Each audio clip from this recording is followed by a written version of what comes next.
Welcome to Dar Headlines. I'm Li Wei Cai. Thank you for joining us.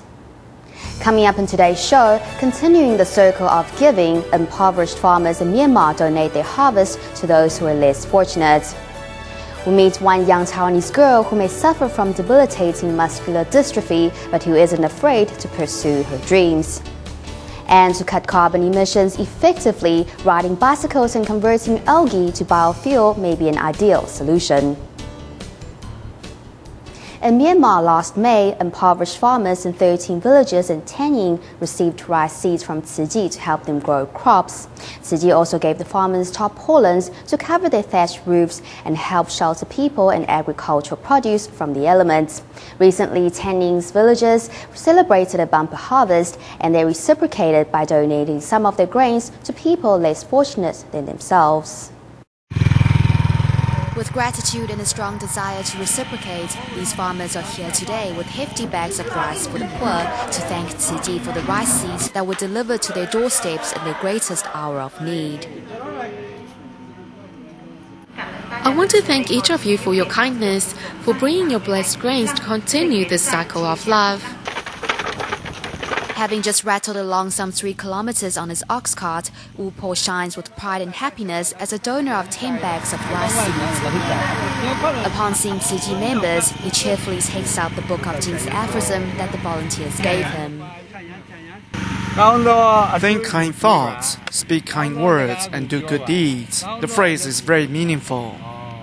Wu Po's generosity deeply impressed the volunteers who accompany him home. Moved, the rice farmer says he will do everything in his power to help with Tzu Chi's work. Wu Po further expresses his gratitude for Tzu Chi's tarpaulins, which saved his beans.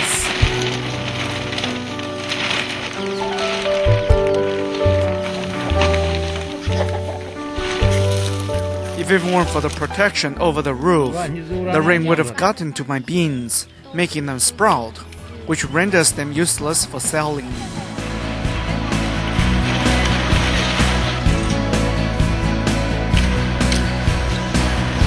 Getting tarpaulins ready and cutting and folding them into parcels, Tzu Chi volunteers will be distributing more of them to farmers to rainproof their roofs, which are made from vegetation. The work gives some caregivers something to think about.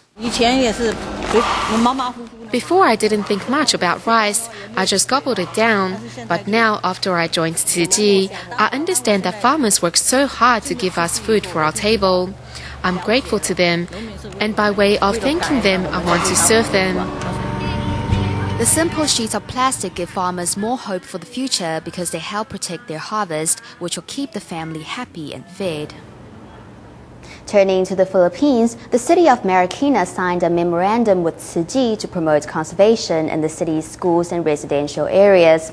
Recently, over the course of 6 days, more than 3,000 students from Fortune Elementary School paid Tzu Chi Marikina Education and Recycling Center a visit to learn how they can make a difference.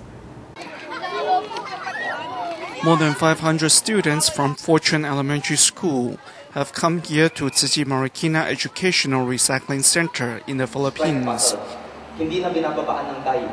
to learn about environmental conservation. Teachers and students are amazed that soft fabrics can be extracted from PET bottles.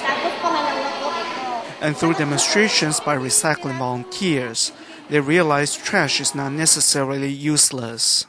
I shall take the concept of recycling home to share with my parents to help them distinguish what is recyclable and what isn't. At the same time, I shall do my part as well. I will work with my students in promoting recycling. We will help people know that it is something that can be done at home, and sorted recyclables can be donated to Tzu Chi for charity. Students also learn that there is more than one way to share their love with the world. The garden by the recycling station is maintained by volunteers. All proceeds from selling the vegetables go to charity. The students quickly offer their help. I'm very happy to grow my own vegetables to help my own people. I'm very happy to learn that there are many things I can do to improve society.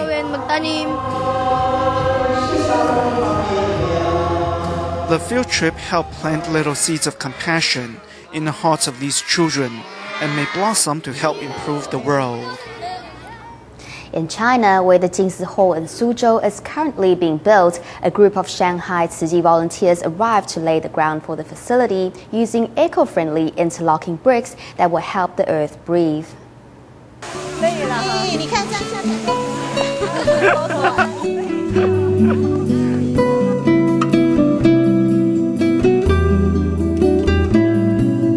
Passing the bricks along in a bucket brigade fashion before laying them down, this group of Tzu Chi volunteers are combining their efforts to contribute to Suzhou's new Jingsi Hall. I saw on TV that if you pave the ground with cement, after you remove it, the soil underneath will be infertile for several decades. However, the interlocking bricks protect the earth while allowing it to breathe. I think it is very meaningful.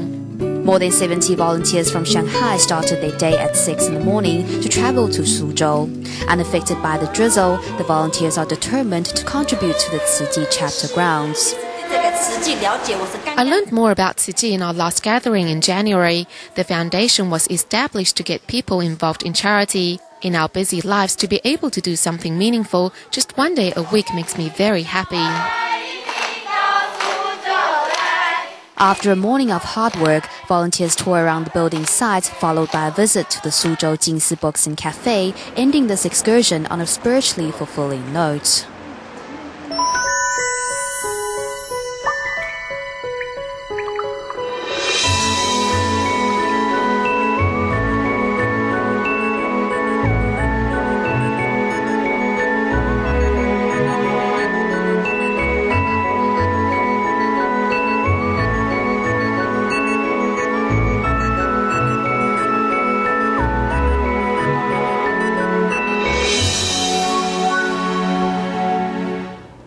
Xie Minghan is an 11th grader in Taiwan's Changhua County. Muscular dystrophy confined her to a wheelchair, but she stayed optimistic and confident. Ready to attend university this year, Minghan has chosen to study fashion design. She hopes to become a clothing designer one day and create garments that will make their wearers happy. Sketching beautiful clothes with ease, muscular dystrophy sufferer Xie Minghan has been a Barbie doll fan since kindergarten. She loves to dress her toys and would like to become a fashion designer one day. I want to design clothes one day because that will make me happy every day.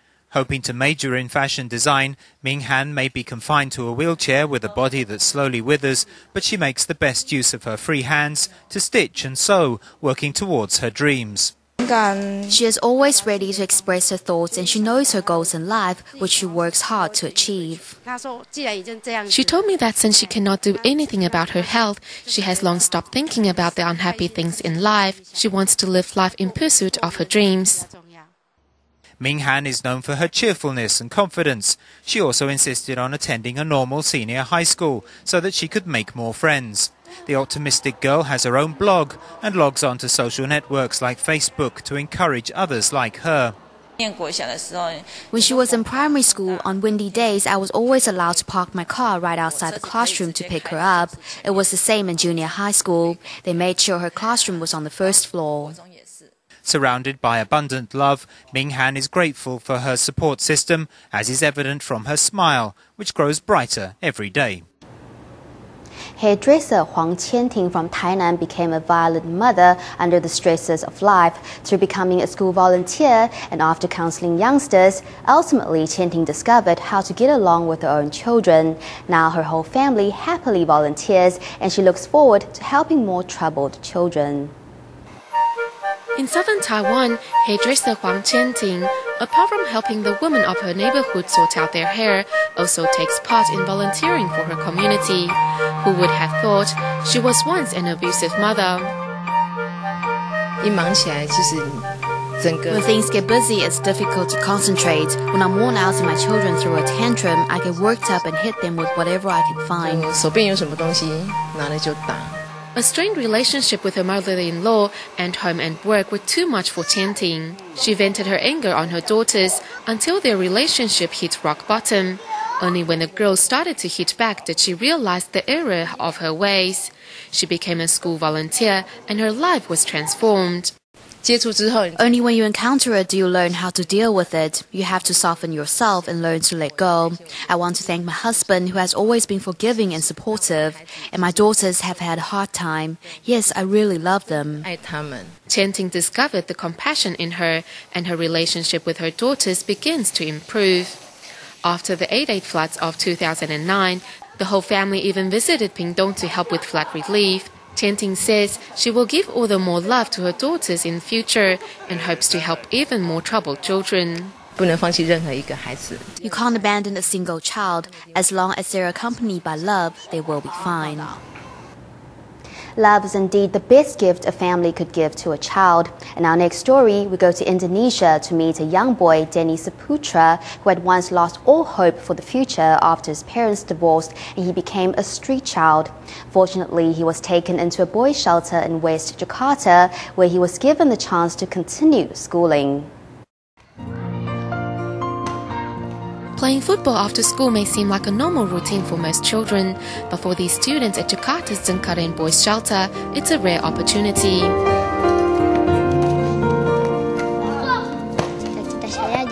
My dream is to be a football player and to be able to practice every day. 11-year-old Danny has been in the shelter for 5 years. After his parents divorced, social workers found him wandering the streets and brought him into the shelter. At first, Danny tried to run, but was surprised to find he had a chance to study here. I'm very happy because I can study here. Before, I was illiterate, but since coming here, I have learned to read and write. I never skipped a class and never been scolded by the teacher. I really like studying, and my favorite subject is mathematics. Today, a 5th grader in school, Danny enjoys learning and has a dream for his future.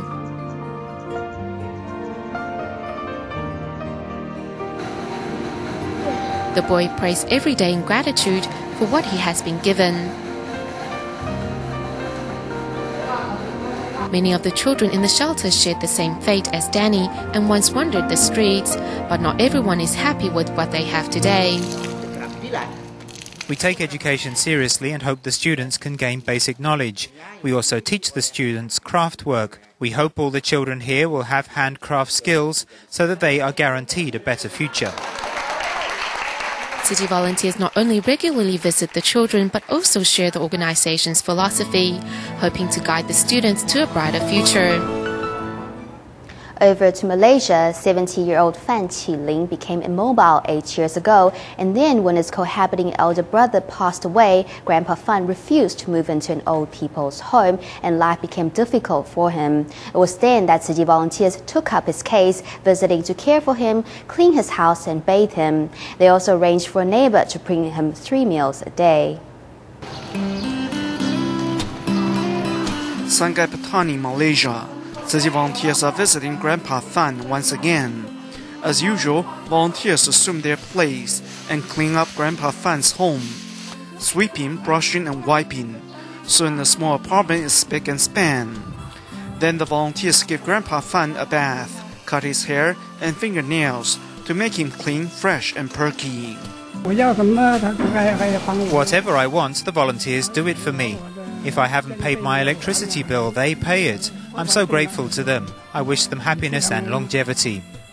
8 years ago, Grandpa Fan became immobile after neglecting to treat his chronic foot pain. After his co-inhabiting elder brother passed away, Grandpa Fan could not face life's challenges alone. City volunteers stepped in just in time. Compared to others, though I was in pain, there are still others who are worse off. I can still see. I can't run anymore, but it's all right. I still have money and things to eat and friends who visit. At the request of the volunteers, a generous neighbor, Shalini, agrees to provide Grandpa Fan with 3 meals a day. The 21-year-old's father was once a Tzu Chi Care recipient, and she is delighted to reciprocate. I think it is great to be able to help people. Although one can't help very much, every little bit helps and one doesn't feel helpless. He's like my own father. I help him now. Later when I'm old, somebody will come and help me. To Grandpa Fan's long-term caretaker, Tzu Chi volunteer Yang Cimao, he is like a member of her family. Whenever he needs her, she's there for him. He has trouble moving about, and though he appears to enjoy this idleness and everything is done for him by others, I feel wonderful to be able to give. It's our karmic reward to have a body that is so agile. To be able to move as we please, we should cherish this. To be able to give is truly very fortunate. It's our karmic reward.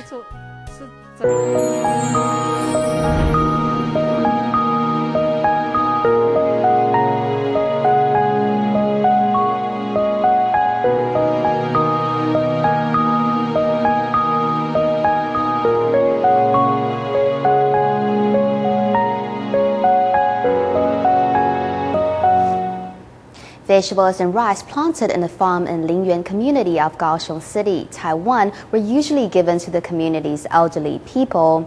Recently, over 100 students from Lingyuan Elementary School went to the farm to learn how to sow rice seedlings. The experience taught the youngsters to be grateful for the farm workers and the planet.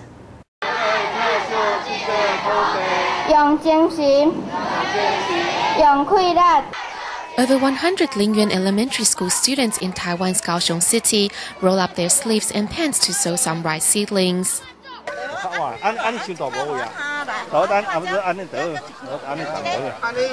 The students are accompanied by the community's senior residents, who despite their old age are skillful at their work.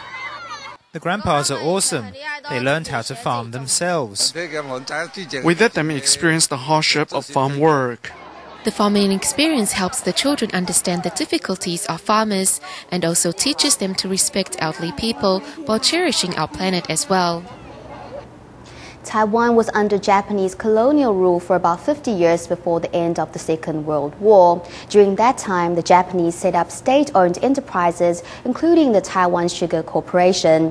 At Thai Sugar's factory grounds in Hualien, the Japanese-style dormitories were recently restored to their former glory and turned into guest houses. Wang Shuzhen's father was a senior manager for the Taiwan Sugar Corporation. These faded black and white photographs show a childhood growing up in a worker's dormitory. Now 60, she's nostalgic about her old Japanese home. It had a porch, and after you went up, there was a corridor with the rooms inside. In my old home, there were gardens out front and back where you could grow plants and vegetables. With the passage of time, the old dormitories are showing their age. However, these battered homes are being restored. This classic Japanese tatami-floored home has a faint smell of cypress inside the traditional sliding doors. The bedroom even has a cabinet for cotton quilts. The old Hualien sugar factory dormitory has been renovated into a beautiful wooden hotel. After sugar production stopped, there were fewer employees, and some dorms were unused. We realized we needed to switch to leisure and tourism and could use these dormitories. Currently, the factory grounds have 32 Japanese-style buildings and 73 living quarters over a total of 4.9 hectares, which were built from 1922. Although the homes are standard Japanese issue, the colonialists adapted their design to suit Taiwan's conditions. We have a lot of typhoons here and earthquakes, so the outside wall has added sloping supports, and the roof tiles are strengthened. On the west side, the tiles are only placed there, but on the east side, they are tied down with wires.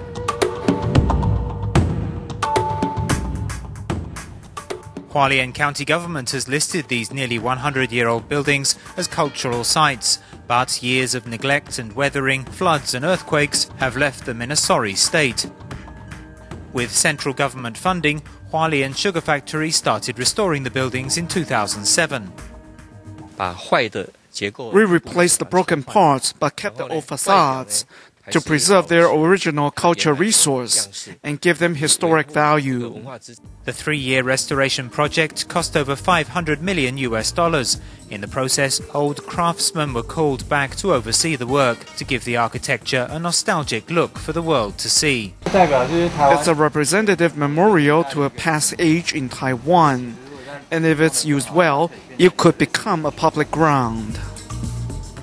As the old living quarters of sugar factory employees become part of the national heritage, they have now been restored into luxury guest homes that preserve their traditional Japanese style.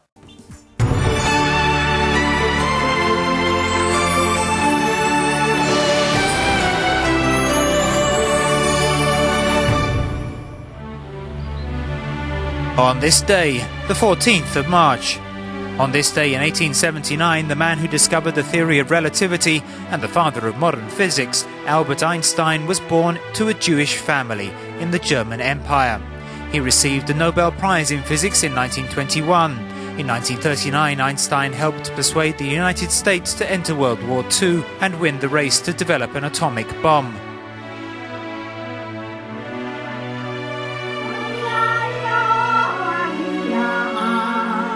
On this day in 1954, Taiwan's Ministry of the Interior officially recognized the Chinese names of 9 indigenous tribes in Taiwan. They were the Amis, Sisayat, Tayao, Paiwan, Bunong, Chou, Puyuma, Rukai and Tao. Currently a total of 14 tribes are recognized and about 490,000 people, which is 2% of Taiwan's total population. On this day in 1963, Anbu weather station situated on top of Taiwan's Yangming Mountain began operation. With the help of the United States, it's the only monitoring station in Taiwan that can help keep track of any kind of seismic activity in the world.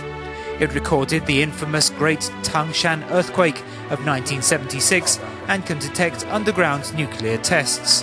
The station also monitors the microseismic activities of Yangming Mountain.